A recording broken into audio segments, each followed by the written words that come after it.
Too often, I'll say barefaced lies. I'll say barefaced lies. I'll say barefaced lies. Again, barefaced lies. Too often, I'll say barefaced lies. I'll say barefaced lies. I'll say barefaced lies. Again. That's right, yeah, we got an agenda. And it's your money we're gonna spend, yeah. Do you wanna where it's all gonna end, yeah? Do you think we would ever wanna defend, yeah? Cause when the truth becomes so easy to disguise, you get shooting cold, overgrown, postal phony, barefaced lies. Barefaced lies. Barefaced lies. Hey Sean, you got a party, got that little party going on there.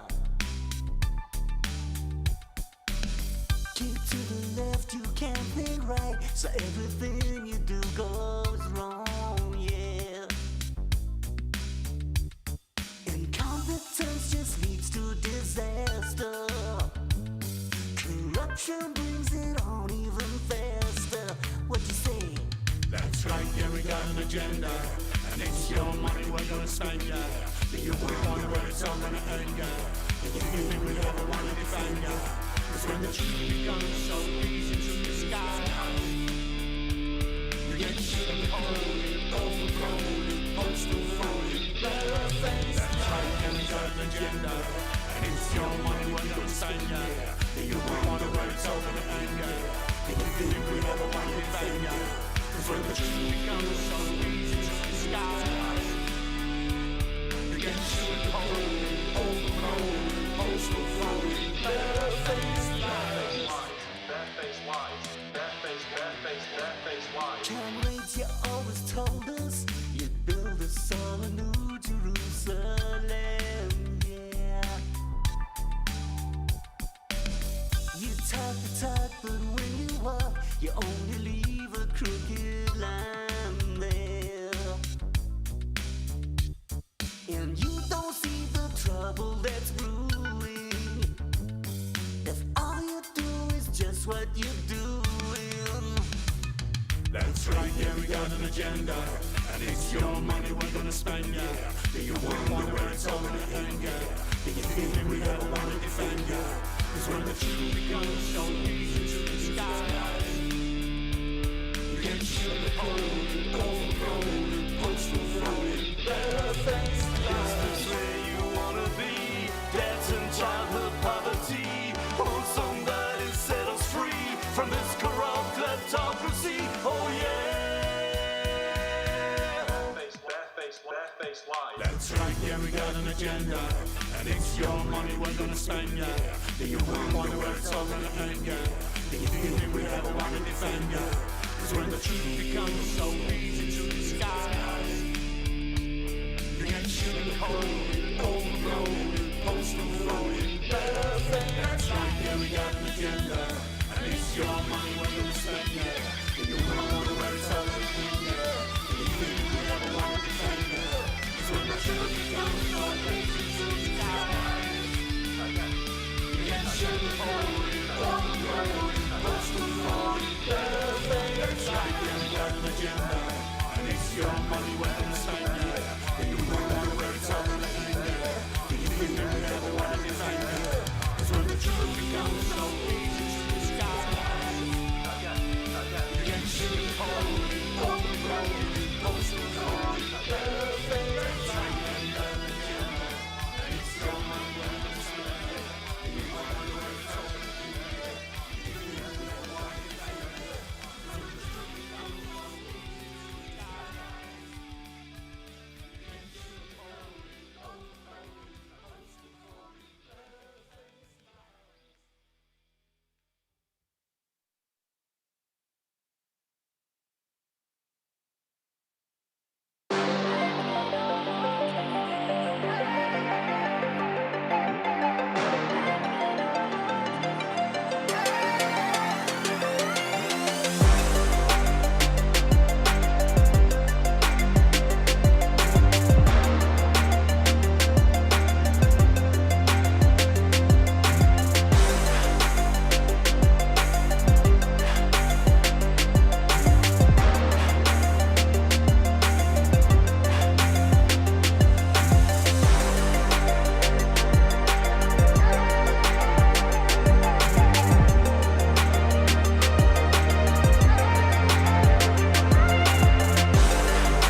not fear them. Do not fear any of them.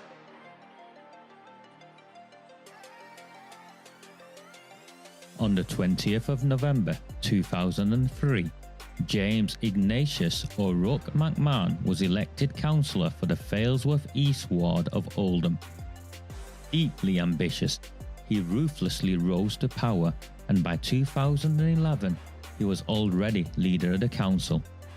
In 2015, exploiting a Labour Party loophole, he became MP for Oldham West and Royton. If only the people of the town knew then what they now know. Do not fear them. Do not fear any of them.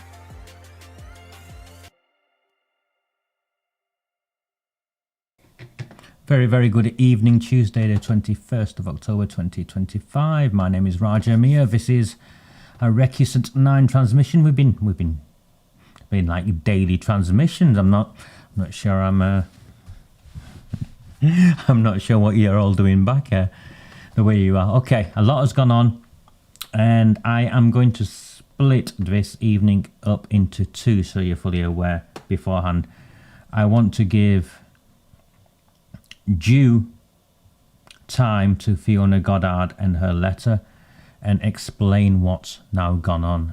I am expecting, for those of you who are wondering, I am expecting the Home Secretary, Shabana Mahmood, the Mirpuri Home Secretary, Shabana Mahmood, to Mirpuri origin, Secretary Shabana Mahmood, to issue a statement around 10 o'clock. It's my understanding that Jess Phillips has been removed from frontline sort of duties, and Shabana Mahmood is going to give a statement. This follows the fallout. So I will get into that as always, and I would like to start with this. Thank you, Gary, and you'll have to give me a second. My thing's messed up, so let me fix this while with you. There you go. Bring that down a bit. Bring you back up. I think that will do. Thank you. Thank you. As always, the work I do is 100% community funded. I keep myself going by telling myself this is the right thing to do, and that's it really. It's no more complicated than that. I came yesterday with a series of revelations, I think, and you all saw I'd finished 10:30, 11 o'clock at night maybe. And you all saw how by the morning the narrative had picked up pretty much on the information I'd released. Now, it's one of three ways, really, isn't it? They knew about it and I got to it first. If you're 7 years into this journey with me, you know that's not the case. They were waiting for someone to release it to take the risk. No, I don't think so. With what I released, it's 100% factual and in the public domain. Or they never knew about it in the first place.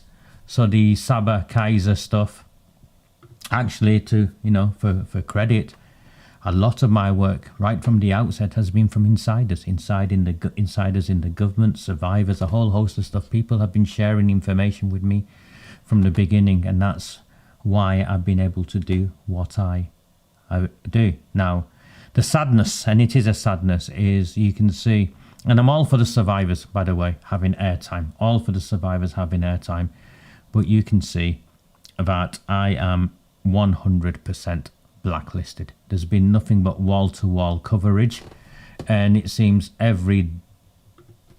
anyone who was ever close to being anyone has been given airtime by not just the mainstream news channels, but the GB Newsies and the Talk TVs. I'm blacklisted by them just as much. So you can see. I'll leave it to you to decide. But the consequence of that is it is entirely up to you. I am entirely dependent on you to get this information out, this news out. Because what last night demonstrated is we set the agenda and we are influencing the narrative. So You saw that? She got spread absolutely everywhere, didn't she, Terry? And no one picked up on it before that. And if you follow my work, you'll see it's the same pattern again and again and again.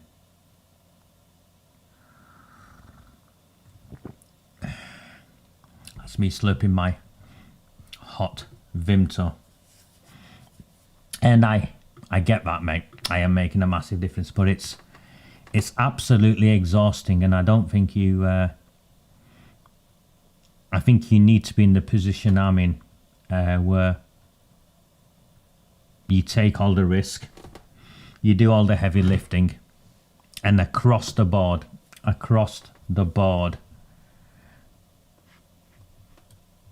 well, why are you blacklisted, do you think? I'm blacklisted, Ian, because I tell the truth.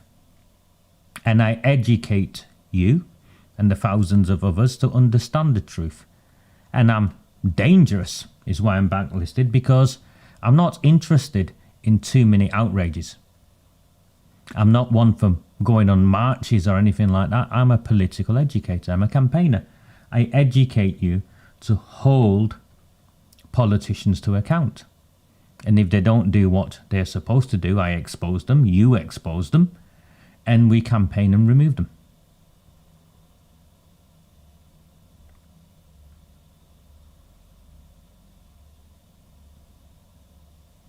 And Catherine, the disappointment for me isn't just the mainstream media stuff. Go and have a look on X and Facebook. People just lift my stuff and just present it. And these are people who know better and should know better. But never mind. Very good evening. If you are new to me, please, or if you're not new to me, the vast majority haven't. This is the newsletter where I publish all my work. I think something very significant went out this morning. I know I got a lot of positive feedback about the cover-up and the government's playbook. I shared with you the government's playbook on how to instigate, make sure that the national inquiry is a cover-up. So there's a 10-stage plan process, and there's a secret 11th, which I've laid out for all of you and completely free. It's there on Redwall and the Rabble. I ask you to subscribe because the constant efforts to have me removed from social media platforms have been ongoing now for the last 7 years or so. Just before the national inquiry was released, Andy Gold from Heretics had his interview with me pulled, and I had a whole host of YouTube videos just removed for libel. That would have come from the Labour Party. There's no libel about it, complaints over libel and stuff. So the attempts to censor me is ongoing, and if you want to follow me and continue to get all of the detail, then it's Redwall and the Rabble. 100% free. You only pay if you can afford to do so, and I ask you to pay £3 a month, which the vast majority of people, I think, can afford, or £30 for the year. And even if you don't want to do that, you can just buy me a coffee or send me a PayPal across. Someone sent me £1 across today, and I was grateful because it was clear to me that that pound for them was a lot of money. So thank you so much. Now, Fiona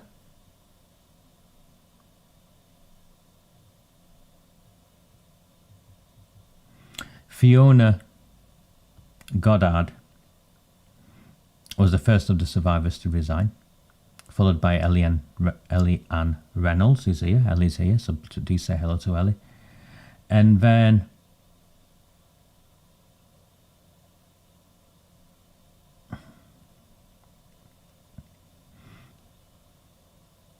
Harper, a third one's resigned, and a fourth anonymous one. So Harper's not her real name. She wrote a book, or was involved in the writing of a book, and from Rotherham. And the fourth one has just resigned just before I went live. So there's 4 resigned so far. My understanding was there's about 16 on the panel.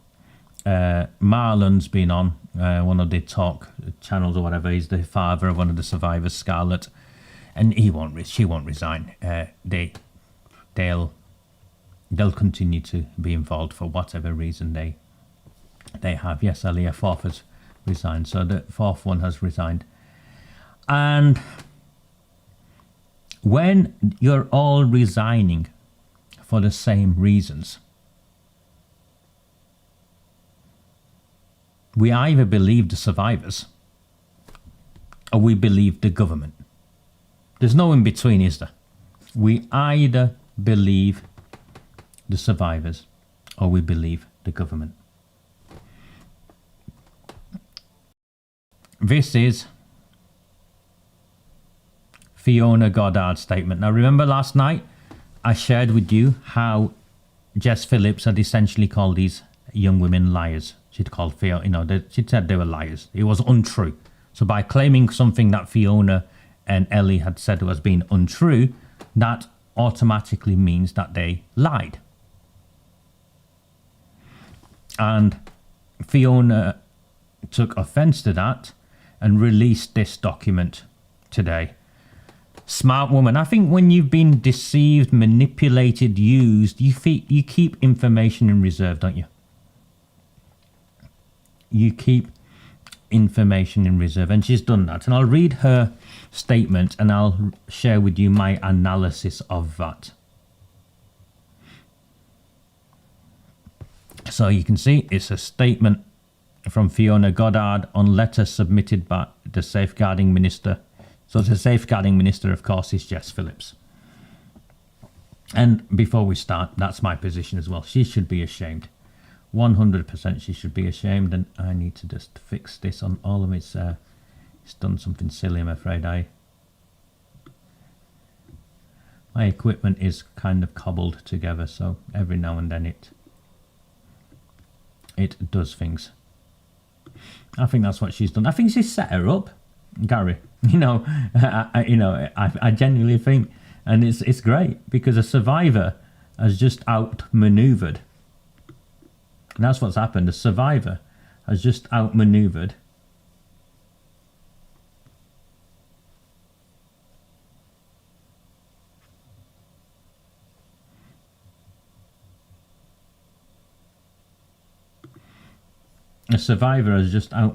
a government minister. And it's left them in a complete and utter mess. Sorry, I'm just fixing that whilst I talk to you. And yes, we should say, I watched all of Ellie's broad TV appearances and her radio, and forget the bravery, if you can, and the courage, but how articulate and how calm and how passionate and authentic, I think. And compared to the politicians who read off scripts, and how consistent her story was, regardless of who she was being interviewed by throughout the day. And that's when you know someone is telling the truth, is their consistency of what they say, especially under pressure, without any notes or a script to read off. So, well, very, very well done. And this is an amazing response from Fiona, and I'll read it first. Last night, Jess Phillips, the Minister for Safeguarding in charge of much of the ongoing inquiry into the group-based CSE, released a statement largely in reaction to my resignation from the Victims and Survivors panel yesterday. When I resigned from the panel, I cited serious concerns that myself and other survivors have about 1. The expansion of the inquiry's scope beyond grooming gangs. 2. Pushes for the inquiry to have a more regional focus and not be truly national. Instead of addressing these concerns, Jess Phillips have said these suggestions are categorically untrue. This is a lie. So straight away, she is not holding back. She is accusing Jess Phillips of being a liar.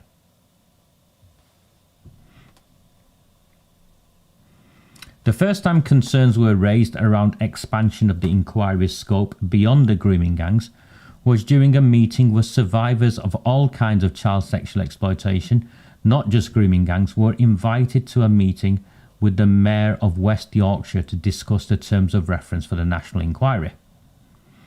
In this meeting, both myself and Keighley MP Robbie Moore flagged concerns that whilst every survivor of CSE deserves to be heard, this inquiry is meant to be narrow and purely focused on grooming gangs alone. So her witness there is the MP. Later, I was invited to join the Victim Survivors panel to help steer the terms of reference for the inquiry. So there you go. The Victims and Survivors panel was established to help steer the terms of reference for the inquiry. So that seems to be the purpose. Again, this panel included many survivors of CSE not related to grooming gangs. So they put together survivors of CSE, many survivors of CSE, who had no history of grooming gang abuse, onto a panel specifically to develop the terms of reference of a national inquiry that was meant to be, or is meant to be, focused on grooming gangs.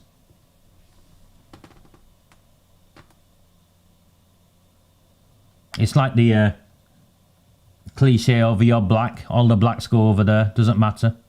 Because you're black, you can talk about racism or something. All the girls go over there, you're not automatically feminists. So they, straight away, what the government did was stereotype survivors of child abuse, as though simply because you're a survivor of child sexual exploitation, you will have an insight and expertise on this. This is actually also misleading the other survivors of CSE rather than the grooming gang survivors. What the government did straight away is create a climate where survivors would turn on each other and compete. Divide and rule. That's what you're seeing here. Divide and rule.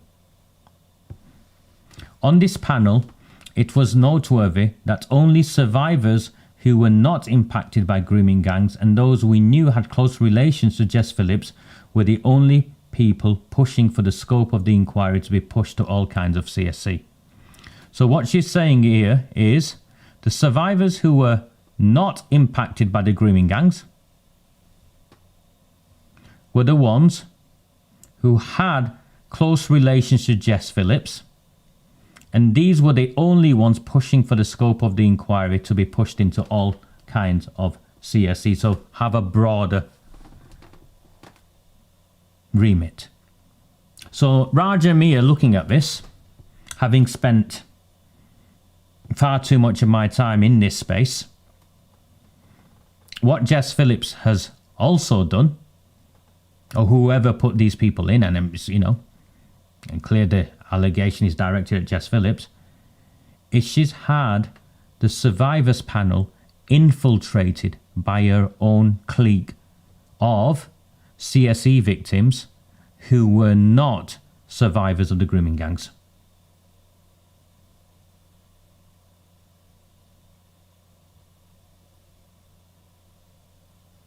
Wow. Shortly after I was added to the panel, I got an email saying we were to be consulted on the terms of reference.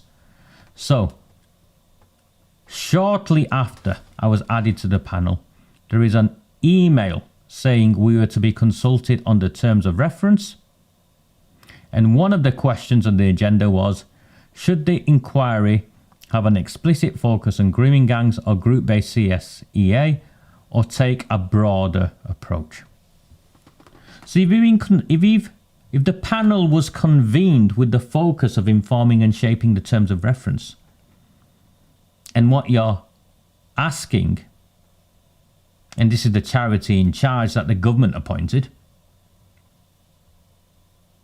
you're asking, should we look at something else? You've been convened for this purpose, but shall we look at something else?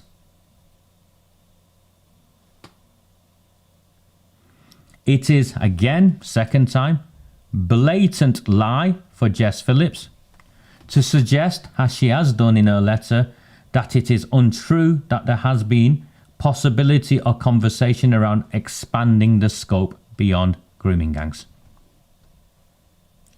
So Fiona Goddard is calling Jess Phillips out as a liar. A survivor is not only calling Jess Phillips out as a liar, what she is also doing is demonstrating how the panel was rigged with survivors who had a relationship with Jess Phillips, and these survivors were not survivors of the grooming gangs.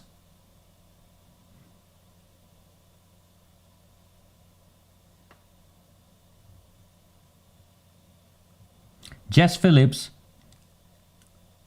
also denies that the government has sought to take a regional approach to investigations. So she's proven she's a liar, first of all, on the broader remit, I think. And she's got evidence, and I'll show you the evidence because she's got the emails, hasn't she? Now she's going to prove that Jess Phillips is a liar in the second point about a regional approach to investigations. Here she is. This is also a lie. In the meeting with the Mayor of West Yorkshire mentioned earlier, Alison Lowe, the Deputy Mayor, said that she did not want a review anywhere in West Yorkshire, and Bradford is in West Yorkshire. Though she later changed her position, no truly national review would entertain the idea of having areas opt out of investigation, especially an area like Bradford, which is one of the worst affected and least investigated areas blighted by grooming gangs. It was particularly concerning to see this so actively pushed for by a Labour official. If you followed our work in Oldham, you would know that the communications officer for Jim McMahon, now MP, then leader of Oldham Council, went into a meeting with the council leader and celebrated how he had managed to dilute a story in Oldham by making it expand it into a story across the northwest. So the tactic of diluting it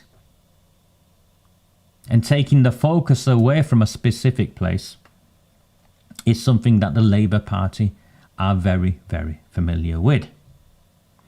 Baroness Casey set out firm recommendations in her audit around both of these issues: group-based CSC and a national overview with in-depth investigation into localities with high level of evidence of falling in proportion with the amount of survivors. The government said they accepted the recommendations in full from our audit, yet both the main things have been questioned. I then raised my concerns with Jess Phillips through private text. So Jess Phillips cannot claim she did not know because Fiona Goddard texted her privately. Oh dear, Miss Phillips. You lying piece of shit, ain't you? Minister for Safeguarding Girls is a lying piece of shit. Because it's not just Fiona who texted her, as did other survivors. Jess replied to survivors stating that she believes the inquiry should just focus on grooming gangs, but that she couldn't decide that without consulting more widely first. So for Phillips to suggest that any accusation of the scope being expanded past grooming gangs or localities is untrue is a lie, and she knows it. So she knows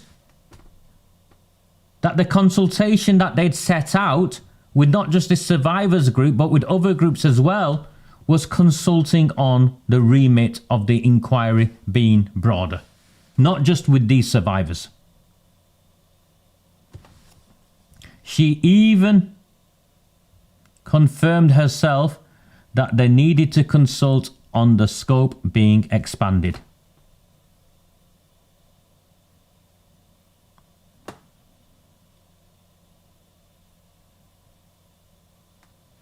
Certain things around the terms of reference certainly need consulting on, but many of the most fundamental aspects, the fact that this would be a national inquiry, would The fact that this would be a national inquiry with mandatory statutory investigations into key areas with a narrow focus on grooming gangs were already confirmed during the announcement of this inquiry, and their importance was cemented by Baroness Casey. 100% Fiona. We all knew what the inquiry was set up and agreed to do. They should have been set in stone. Promising one thing publicly to the nation, then secretly consulting on if they needed changing is wrong.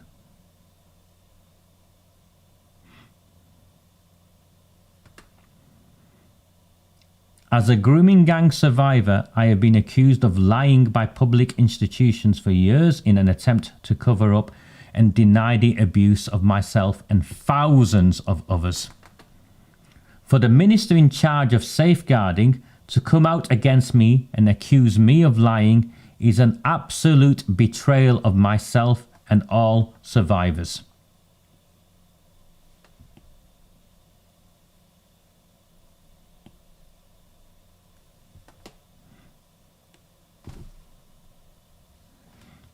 So you've got that again. For the minister in charge of safeguarding to come out against me and accuse me of lying is an absolute betrayal of myself and all survivors. I am surprised that Phillips would say this when she knows for a fact there have been extended conversations about the inquiry's scope and regional focus. I had let myself hope that maybe this time would be different, that these officials might actually tell the truth. I won't be making that mistake again.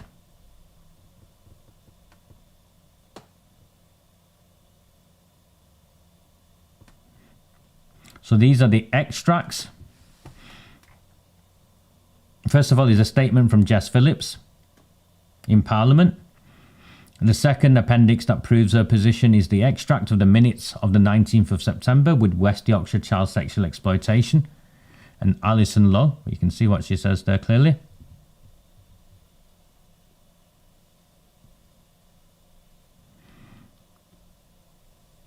This is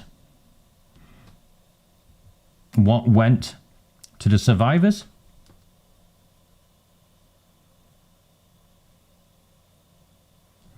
You can see it there.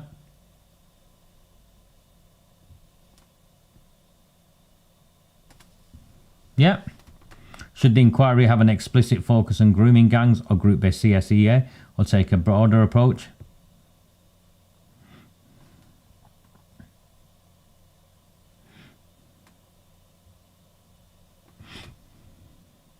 You can see the NWG lead, safeguarding lead Saba, will be present. This is the woman now exposed for an Al Jazeera article and named in Parliament.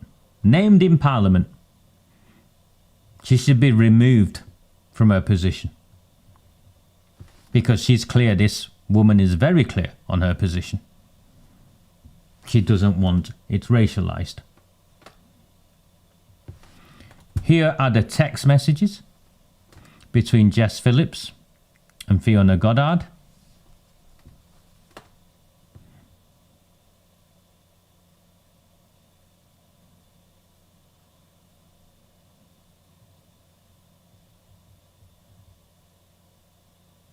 Here is exactly what she says. My view that it is only a grooming gang specific inquiry, says Jess Phillips, but it is not right for me to make that decision without it being formally consulted on. There you go. Jess Phillips, you're a liar. This is your own text message, Jess Phillips. And it's in response to Fiona very immediately, very clearly raising the concern around the question asked, should this be a grooming gang inquiry or a group-based CSE, or should this take a broader approach? Jess Phillips has been confirmed as a liar. The Minister for Safeguarding Girls is now clearly evidenced as a liar, and her position is now untenable. She should be resigning with immediate effect. The so-called Minister for Safeguarding Girls, Jess Phillips, is a liar.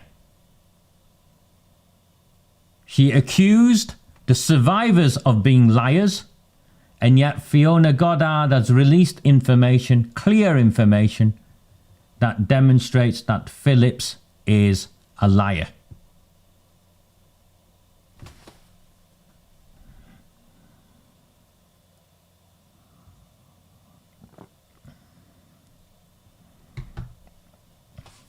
In a functioning democracy, she would now be forced to resign. And the reason why they can't resign is because the government, the Labour government, need this to be a stitch-up. Because if it isn't a stitch-up, then Labour Party politicians will be arrested and charged for their role in one, looking the other way and actively facilitating through their actions the gang rape of children in their towns and cities, or two, facilitating the cover-up of what took place.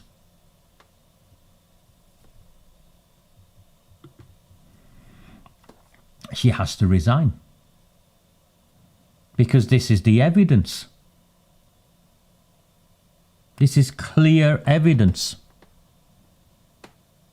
And even if you look beyond the evidence, look at the optics of this. Survivors such as Ellie, such as Fiona, that for decades have been told they were liars, and to persevere and be proven to be that they were telling the truth, are now being told by the government minister that they are liars.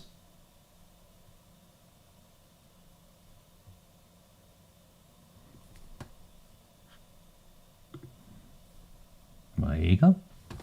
She's a liar. And that's what this is. This is a cover-up of the cover-up of the cover-up. This is the third tier of the cover-up.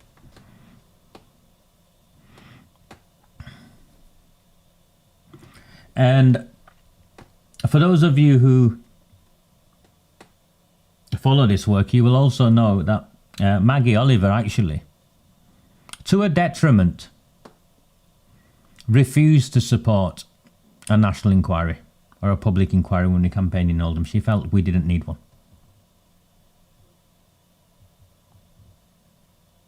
And was uncomfortable with how we politicise things. Now do you see the value of politicising things?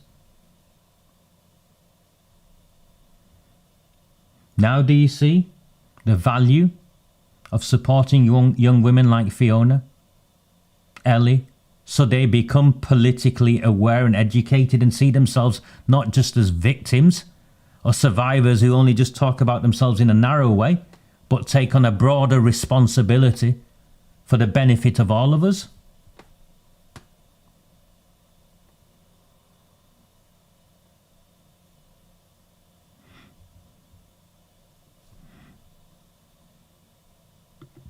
He doesn't speak to me, Marlon. Marlon has me blocked. Marlon, a while ago, thought he could do a deal with Jess Phillips and Andy Burnham and others.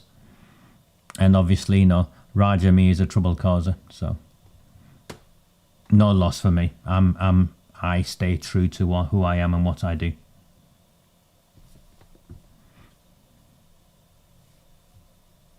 If you're finding value, please like, please subscribe, please share. I think it's very, very clear now what has took place. Jess Phillips has been caught lying, and she's been caught out claiming the survivor was a liar, the survivors were liars, and the survivors have produced the evidence to demonstrate that they were telling the truth all along. What courage. And well played. Very, very well played.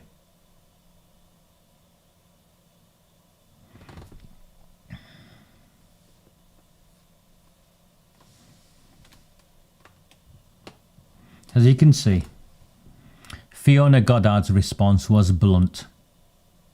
Having walked away from the government's long-promised inquiry into grooming gangs, the survivor and former advisor, that's what she was, a former advisor, was accused by the minister for safeguarding girls of lying. She fired back.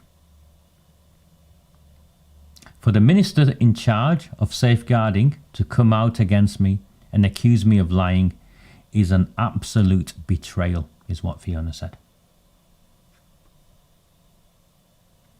Her departure, alongside fellow survivor Elianne Reynolds, and now also Elizabeth Harper, and the fourth one, unnamed, has exposed the reality behind Labour's promised rape gang inquiry.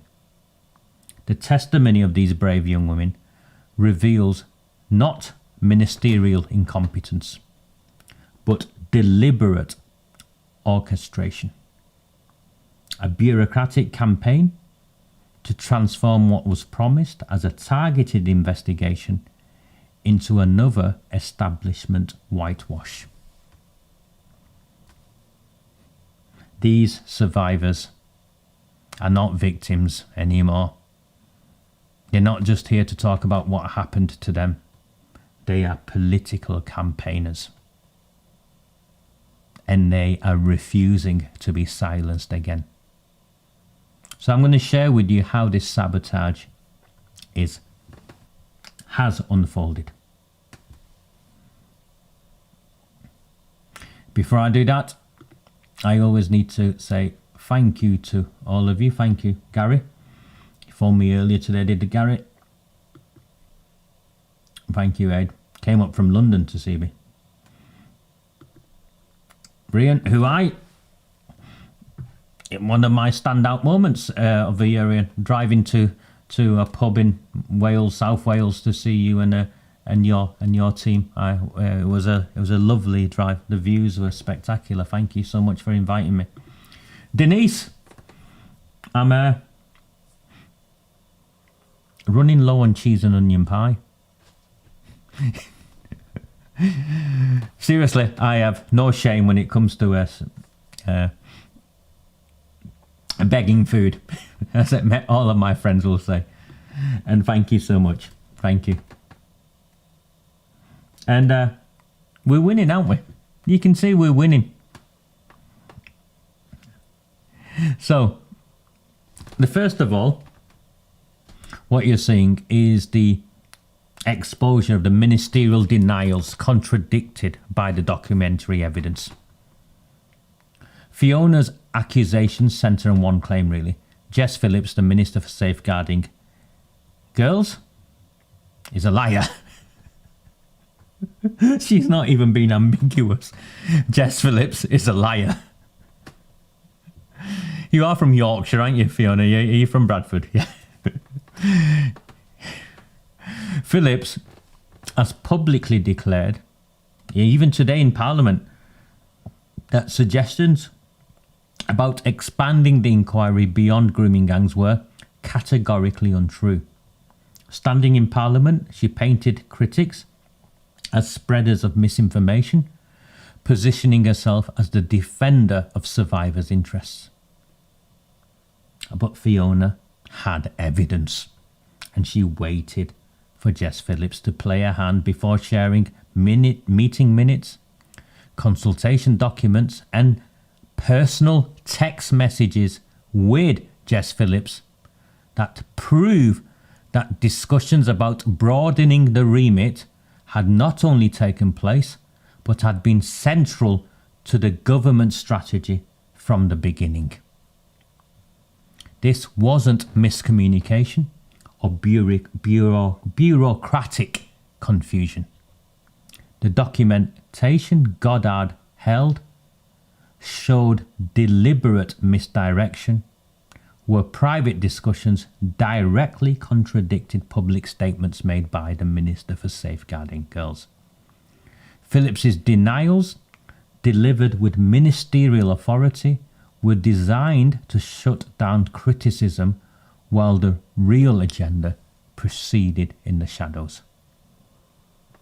The language Jess Phillips employed follows the same playbook used by police chiefs and council officials during the original cover-up in Rotherham, Rochdale, Telford, Oldham, Bradford, wherever you want. It's the same playbook. Categorical denials followed by accusations of dishonesty against those who challenged her.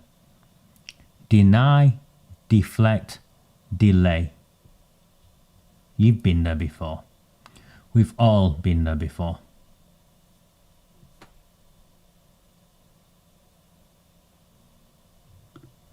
Do you think for 1 minute, Catherine, that this government is going to dare take survivors of the grooming gangs to court for coming out and whistleblowing because the panel was rigged and they were made to sign documents? Do you think any minister's going to sign that off? No. We need courage. And these young women are demonstrating courage.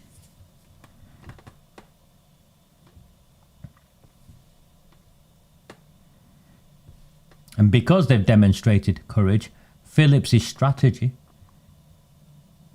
has now been exposed. This is a minister who built a political reputation championing women's safety.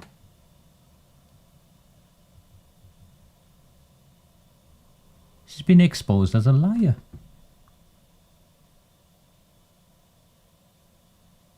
Now the next theme is, as you can see, what happened was the systemic dilution of scope and purpose. Survivors uncovered an internal coup. I have no other way of describing it. It was an internal coup. A systematic rewriting of the inquiry's fundamental purpose while maintaining the fiction of continuity.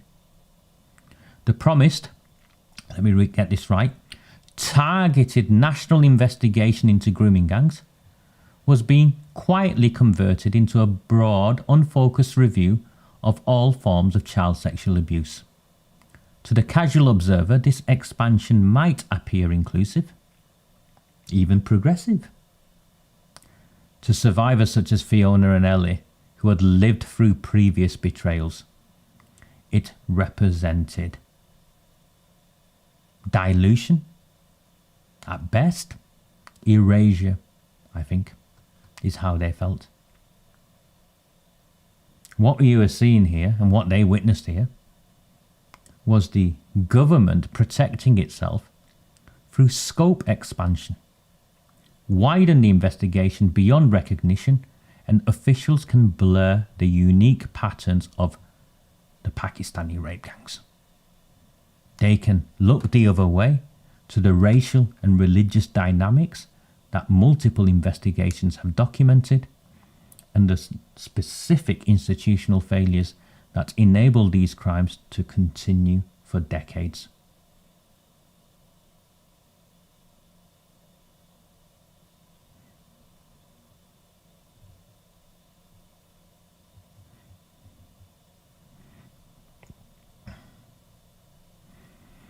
So, Fiona and Ellie understood the game being played. When victims are told their abuse will be reclassified under a generic umbrella of child sexual exploitation, they know the translation. Their truth is being administratively disappeared.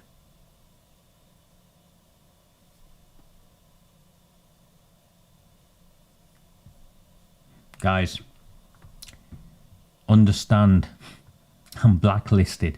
Keep asking me these questions. It just winds me up. Am I in touch with this? Am I in touch with that? Because I'm fucking in touch with these people. They won't have me on.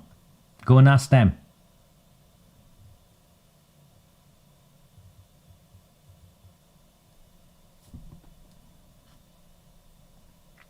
You talk TVs and GB News, whatever good they're doing, they're also playing their own game.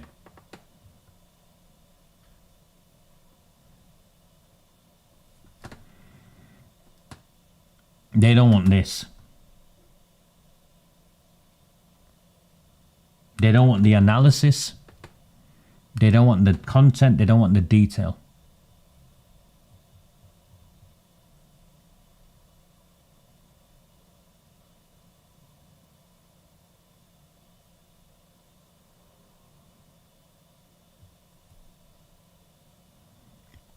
I think we support Ellie and Fiona by sharing their content, amplifying their voices.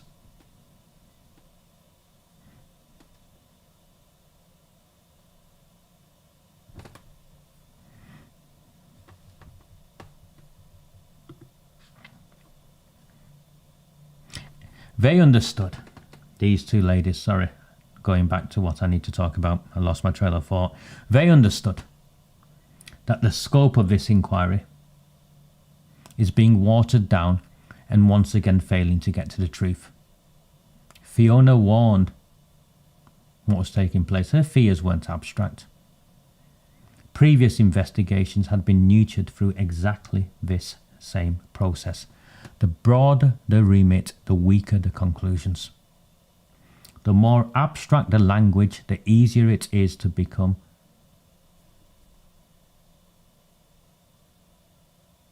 so weak that it avoids confronting the uncomfortable reality that Baroness Casey, Maggie Oliver, Sammy Woodhouse, all of them have already documented.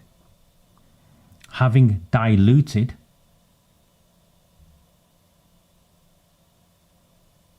the inquiry's scope, officials moved to control the only people capable of exposing the deception, the survivors themselves. So they were marginalised within the process, these NDAs. More than that, Fiona, Ellie, their accounts reveal how they were systematically marginalised within a process supposedly designed around their needs. Fiona describes condescending and controlling language, withheld information. Ellie talks about crucial meetings they were never informed about, all while officials claimed the inquiry was victim-centred. Remember? All this time, victim-centred. Government PR declares something survivor-led, whilst ensuring survivors have no meaningful power to influence the outcomes. Fiona described feeling that her voice was being put back in a box. Ellie spoke of being kept in the dark about fundamental decisions affecting the inquiry's direction. They were treated not as partners in seeking justice. Not as partners in seeking justice. They were treated as managed participants whose role was to provide legitimacy for predetermined conclusions.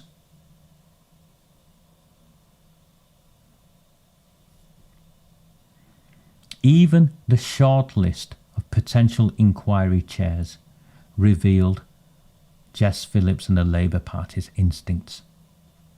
The leading candidates include a former senior police officer and a social services director. The social services director quit this morning, and the former police officer, very few people talk about the fact that he was a Labour Party activist. Card-carrying Labour Party activist.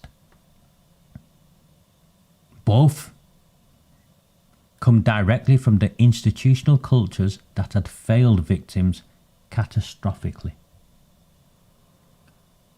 For Ellie, for Fiona, and for many of the others, this wasn't independence.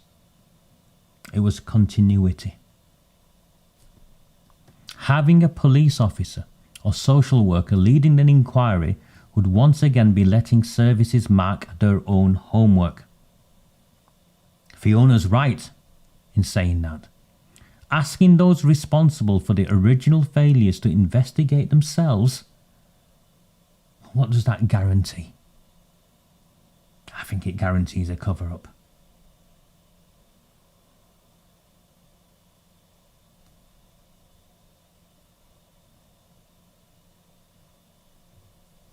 The government's determination to downplay what was happening, as Ellie describes, the racial and religious motivations behind our abuse, whilst explosive, should not surprise anyone. They've been hiding the racial motivations and the racial factors since day one.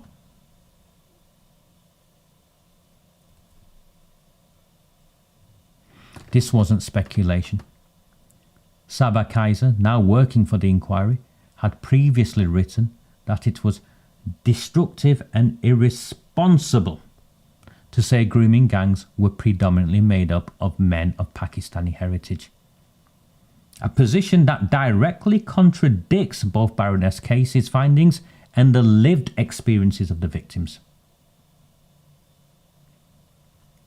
For Ellie, this ideological framework became the final straw.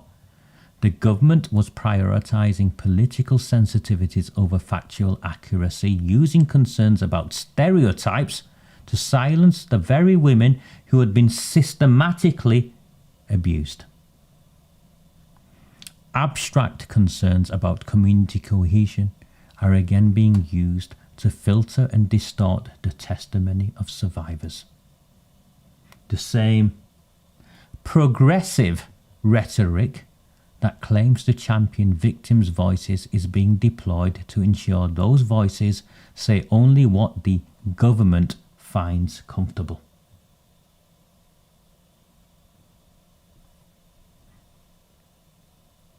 This isn't safeguarding. It's state-sponsored narrative control designed to protect political reputations rather than deliver justice. Tell me I'm wrong. Tell me I'm wrong. What's happening? Is Shabana Mahmood? Is it 10 o'clock? Is Shabana Mahmood on?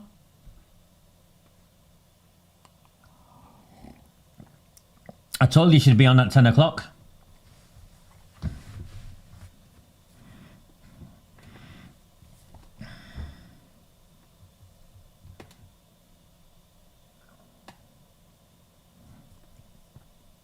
From the outset, there have been good people in government at various levels from a past life who have been working with me, supporting me, supplying me with information. You're reading a long statement of who? From Shabana Mahmood? So she just released a statement. Okay, there you go. I'll find the statement in a second. Let me finish.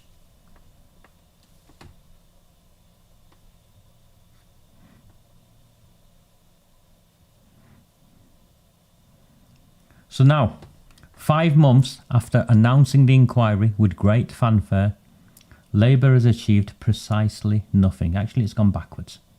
No chair appointed, no terms of reference published, no timetable established. When pressed, Downing Street spokespersons refuse to commit to any deadlines, claiming the government must get it right. Well, you're very much getting it wrong. Survivors recognise the script. Every day of delay allows evidence to disappear, witnesses to disappear, and public attention to move elsewhere. This is not bureaucratic caution. This is strategic. Kemi Badenoch has come out and said something. Many will now suspect Labour is sabotaging the grooming gangs inquiry and deliberately dragging it out beyond the next election. I'm sorry, Kemi, I couldn't give a fuck about the election.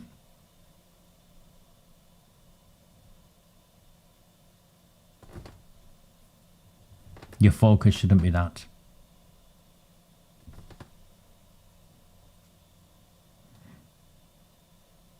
Extend the process past the next general election, and Labour ensures that any damaging findings will land on their successor's desk, not their own. Well, I mean, how can you say that? How can you even believe that? Political time management disguised as administrative diligence Should not surprise anyone. The older people in Oldham know how Andy Burnham sat on his review and election after election went, and they released it after an election, not before.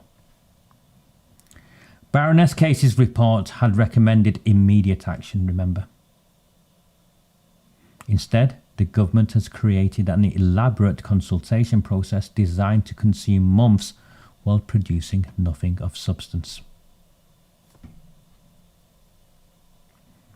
Everything Fiona has exposed fits within a pattern spanning 15 years, at least 20 years of institutional betrayal.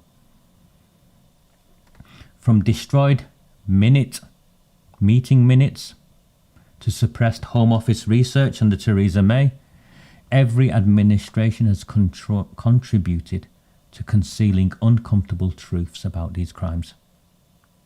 Now under Jess Phillips and Keir Starmer, the strategy has evolved. Sorry, Gary, you're right, 30 years. The denial is no longer reactive or bureaucratic. It's proactive and political.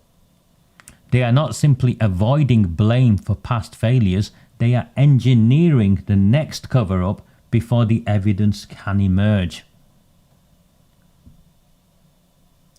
If you have any understanding of this field, you will know Labour will use every available resource to ensure the inquiry produces a sanitised conclusion that protects their interests.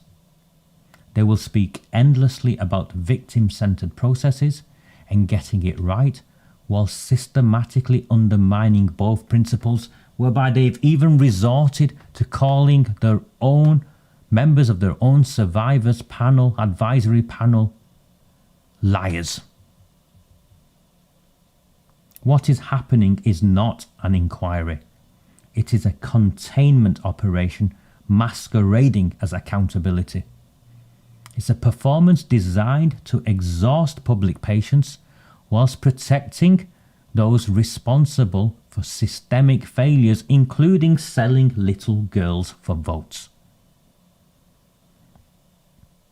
4 resignations now represent the only honest element remaining in this corrupted process. When Fiona says she refuses to have her voice put back in a box, she speaks for every victim who has watched governments, councils and police forces rewrite history to preserve their reputations.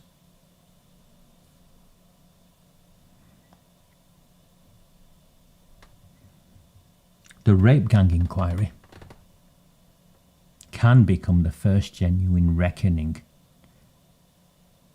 with state complicity in mass child rape. Or it can become another chapter in our nation's long tradition of institutional betrayal.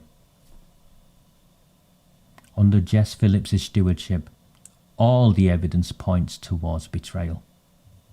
The lies have been documented, the dilution strategies exposed, and the delay tactics laid bare. Whether anyone with power will choose truth over political convenience remains to be seen.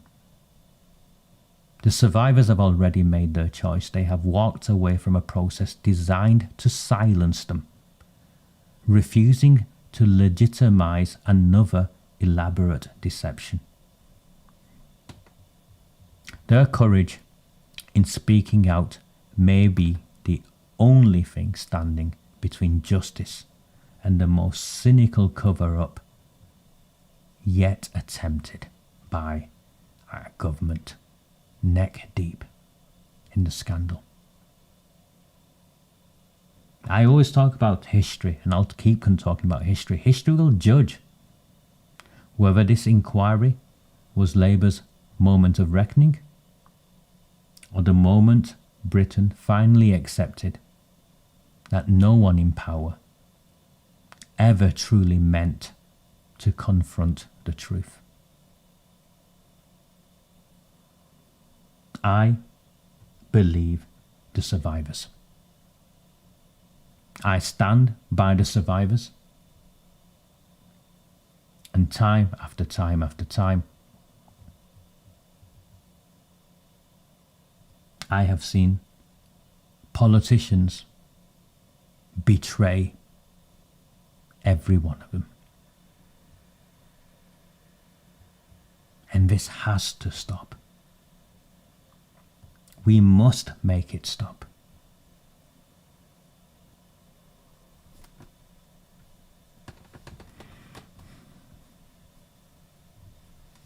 He's looking for his mouse.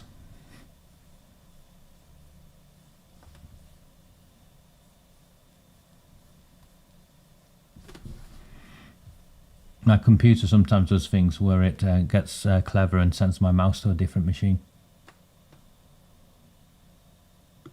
I think that's exactly. Yeah, I think there's 16 of them, give or take.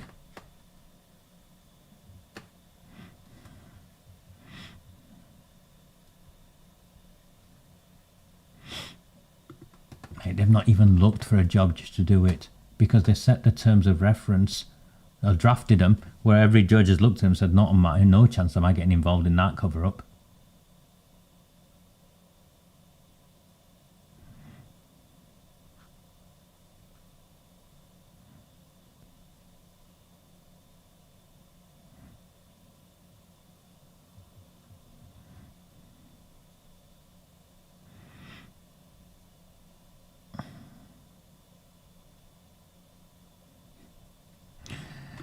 Oh, I don't know about that. I'm having all sorts of blood tests at the moment, mate. They've got to put cameras inside of me and stuff, so my health isn't great at the moment. I think it's a consequence of this, if I'm honest with you. I think, Mary, you saw what I did yesterday, and it's just one example in a long list of examples. And if you watched me on Sunday, you saw how we laid out what needed to happen, and lo and behold, on Tuesday there's an urgent question being asked.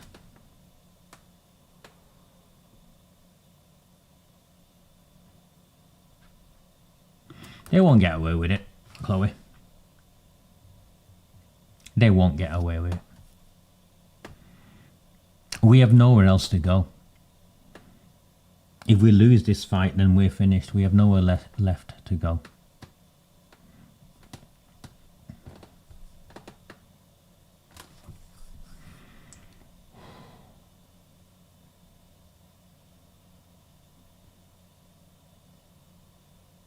I think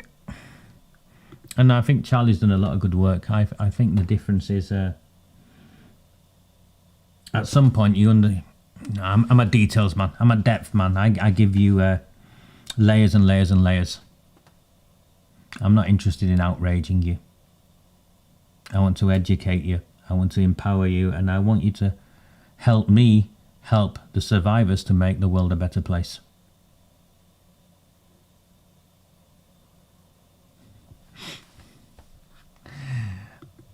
Don't you start. I've got a friend of mine visiting. She just arrived an hour or so ago. Travels the world. She's a professor and anthropologist, so I think my house is one of these sort of pit stop places. One of the first things she does is look in my chocolate cupboard and tell me off.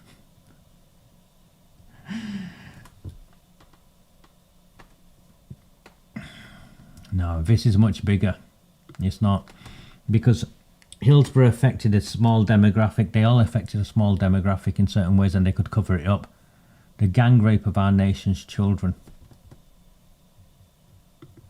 is something else entirely. We all have a stake in it. And that's what the government can't get to grips with. And what we've also got is a politically educated survivor base and a whole host of campaigners. A whole host of campaigners.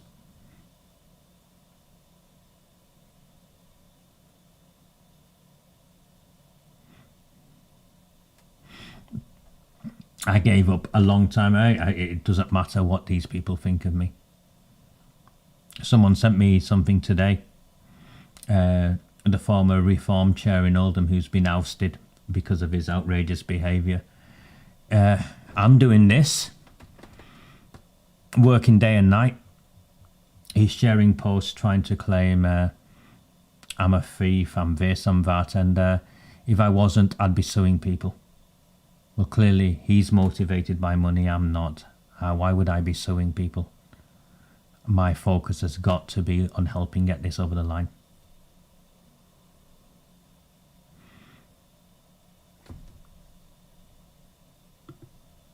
No. You can quote all that stuff, but no. The focus now has got to be on making sure Jess Phillips is forced to resign and that this survivors panel is disbanded and they're forced to start again and do it properly. You've backed them into a corner. You stripped them. You've exposed them. You stripped them of their armour. You've exposed them of their crimes. And you want to go and deflect on something? No. That's not how campaigning works. We want blood is the figurative term now. Jess Phillips has got to resign. Or be forced, or be sacked, or be forced to move on, because she's called a survivor a liar, and the survivor has released the evidence that shows it's the actual Minister for Safeguarding Girls who's the liar.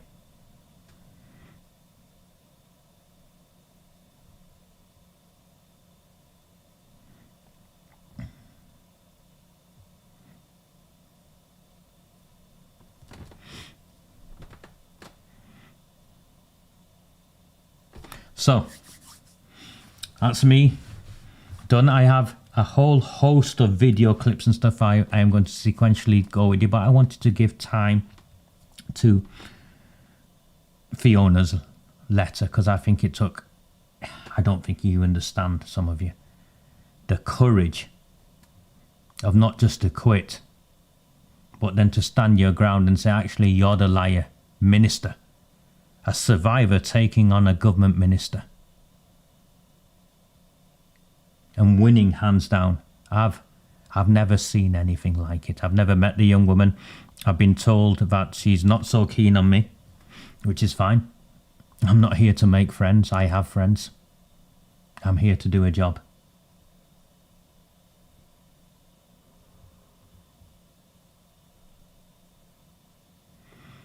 If you find value in my work, and so you're clear, yesterday I came on, I put so much work in transmission. Was it Sunday morning? I did one in the morning, one in the evening, another one on Monday night, another one tonight. Do you know how many people have signed up to Redwall and the Rabble?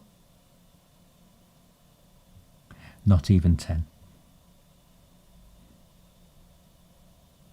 My name is Raj Emir. My plan is to come back tomorrow, either in the morning, before I've got to do some guesty things with my house guest, or I will come back tomorrow evening. The presentation is ready. We need to keep this going. Please like, please share, please comment, and please keep, amplifying our voice, our message, because if you don't do it, no one else will. Thank you so much. Very good night. Do not fear them. Do not fear any of them.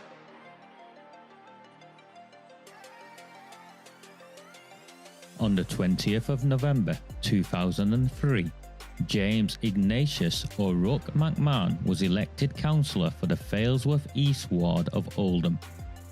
Deeply ambitious, he ruthlessly rose to power, and by 2011, he was already leader of the council.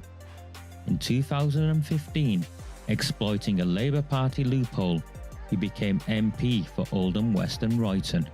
If only the people of the town knew then what they now know. Do not fear them. Do not fear any of them.